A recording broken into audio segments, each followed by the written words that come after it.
Look at this spectate bug from the coach. Like, how is this even possible? CSGO, you need to fix this. I've got this game loaded up. It's Heroic versus Astralis. It's the match where Hunden for the first 10 rounds had a coach camera, or had a camera and free cam on Banana.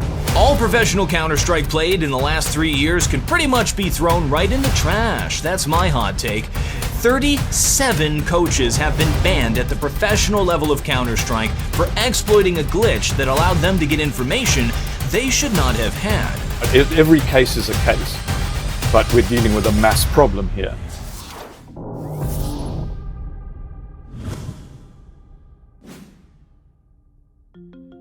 Michał Slavinsky was on vacation when he realized that CSGO had a huge problem.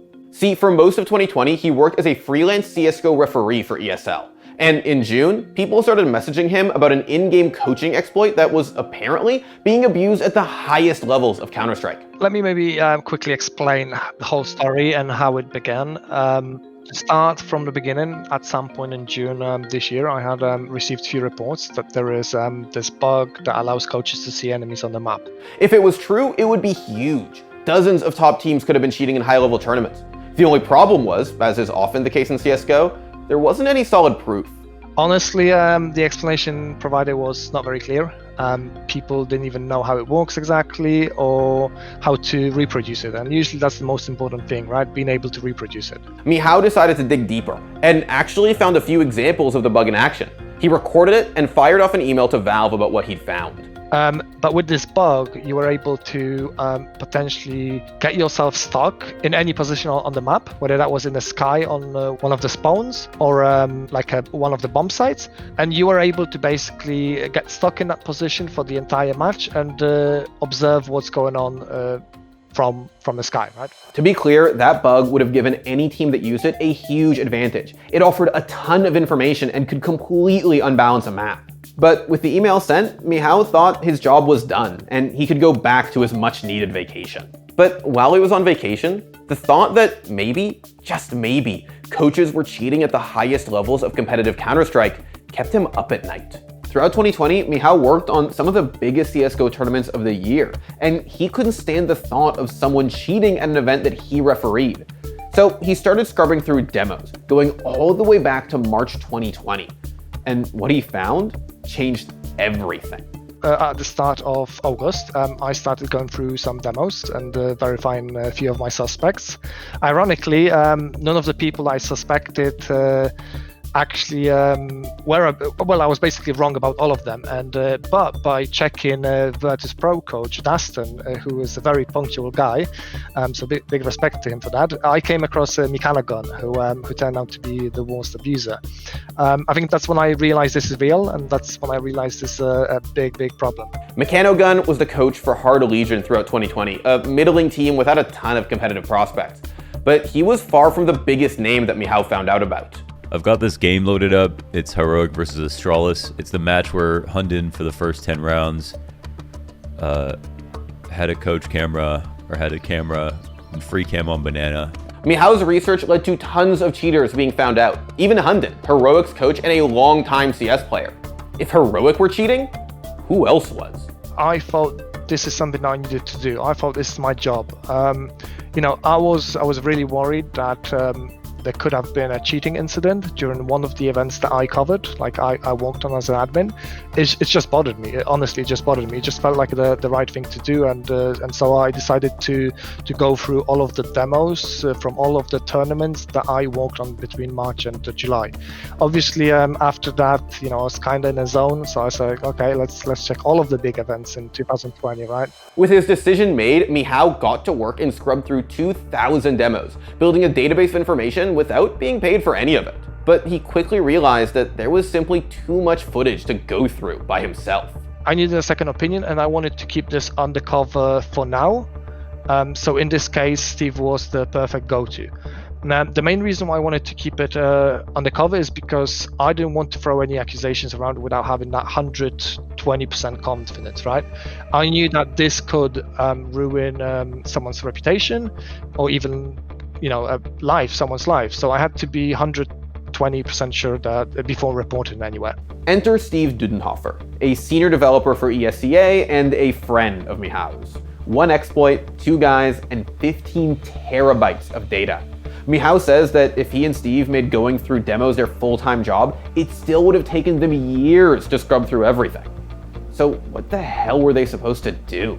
Towards the end of August, Steve created something else. He created like a demo parser that analyzed demos by checking the location of every coach, and it basically compared it to the location of all the players.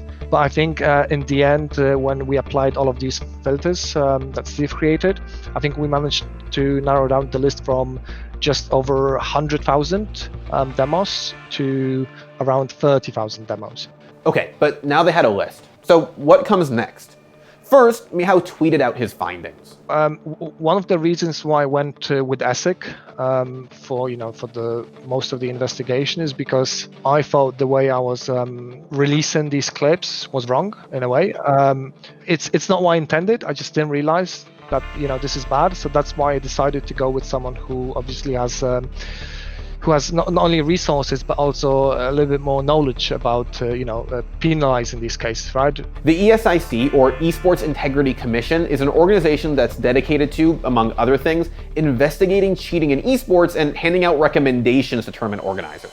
You got to think of it a little bit like a wall hack, right? It just that's what it is in effect.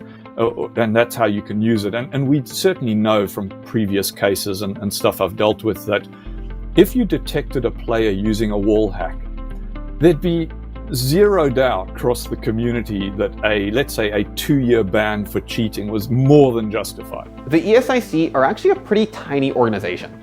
They have a small budget and most of their staff are volunteers. So sorting through 15 terabytes of CSGO demos was not going to be easy. It was going to take time. Oh no. Into the Lion's Den. And Borup, quad kill for grand final point for the trophy. This is the first Cologne for Borup, Cadian, Tessus, and they're the last team standing. Unbelievable.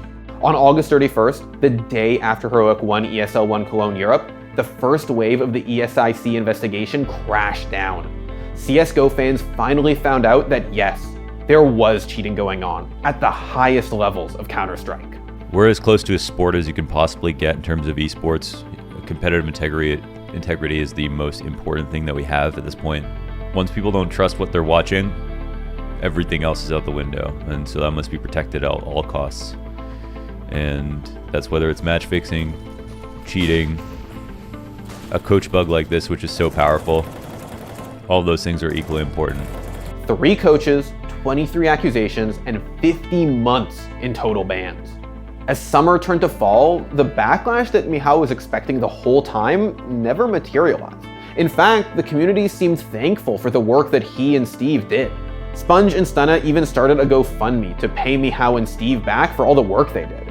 So far, the CSGO community has raised over $7,000 as a sort of thank you. Yeah, I mean, absolutely. Community support in this has been overwhelming, to say at least. We received thousands of positive messages from random people. We received a lot of praise from colleagues, players, talent. On top of that, there was the fundraiser. It's honestly incredible. People like to focus on negatives, but let me tell you that those negatives was like 10, 20 messages. It's honestly nothing in comparison to all the positive messages. By September, 37 coaches were banned. Some only got hit with short 3-month bans, while Mechanogun got a 2-year ban. And that's, as you can see, where we kind of went, look, we can't hang Hunden Dead and Mechanogun out dry on this in isolation when we know that there are a hell of a lot more guys abusing this over the past 5 years. That didn't sit well with me. It was the biggest cheating scandal in CSGO history. But CSGO survived, and Mihaw wouldn't change a thing. CSGO made it through a massive controversy, and arguably, it's even stronger than before. RPK towards Plat, and Navera finds timing on that first peek, but RPK's AK, can they get the better of it? Oh, he goes right back out and a fadeaway. Damn, that was amazing from RPK. Now, that first report only summarized about 20% of Mihaw and Steve's data.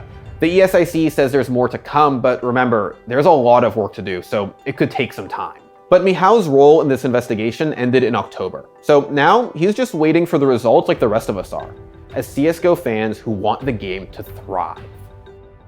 Thanks for watching. If you want more content like this, hit the sub button and ring that notification bell.